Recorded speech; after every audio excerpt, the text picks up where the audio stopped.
Bonjour à tous et bienvenue dans cette nouvelle vidéo de description de processus au format BPMN.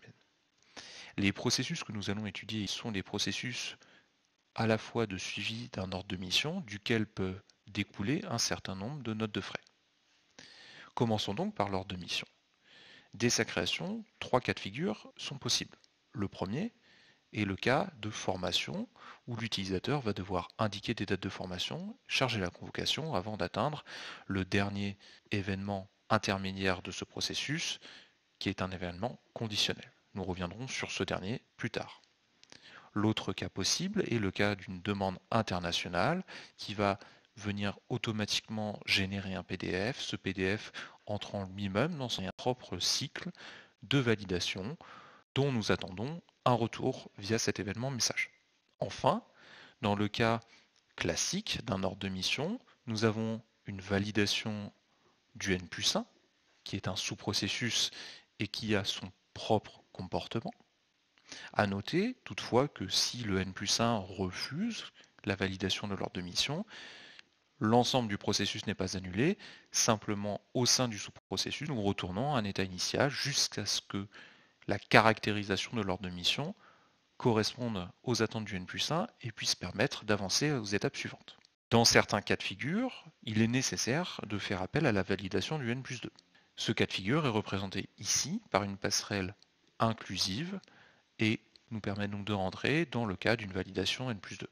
Enfin, lorsque tous les voyants sont au vert, nous allons rentrer dans le sous-processus de validation RH dont les comportements sont similaires également à celui de validation du N+1, un refus ne relevant pas d'une annulation complète de l'ordre de mission. Toutes ces étapes de validation étant passées, nous allons arriver à cette passerelle événementielle qui va correspondre au moment où l'ordre de mission est actif.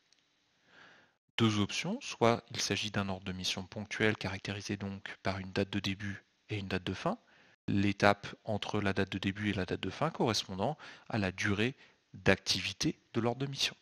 Ou alors il s'agit d'un ordre de mission annuel uniquement caractérisé par une date de fin. Si l'ordre de mission annuel arrive à échéance, nous avons également deux alternatives possibles.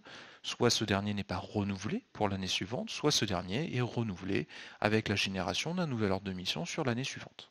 Dans tous les cas, l'ordre de mission actuel va venir s'arrêter sur cet événement intermédiaire qui ne va se réaliser qu'à la condition où toutes les notes de frais liées à l'ordre de mission sont soldées.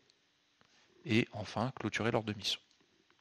Intéressons-nous maintenant au sous-processus événementiel représenté ici. Ce sous-processus événementiel est là pour symboliser le fait que l'utilisateur peut à tout moment d'activité de son ordre de mission déclarer des nouvelles notes de frais. La déclaration des nouvelles notes de frais n'est pas gérée à proprement parler dans le processus d'ordre de mission, mais vient déclencher via un événement message le processus de suivi des notes de frais.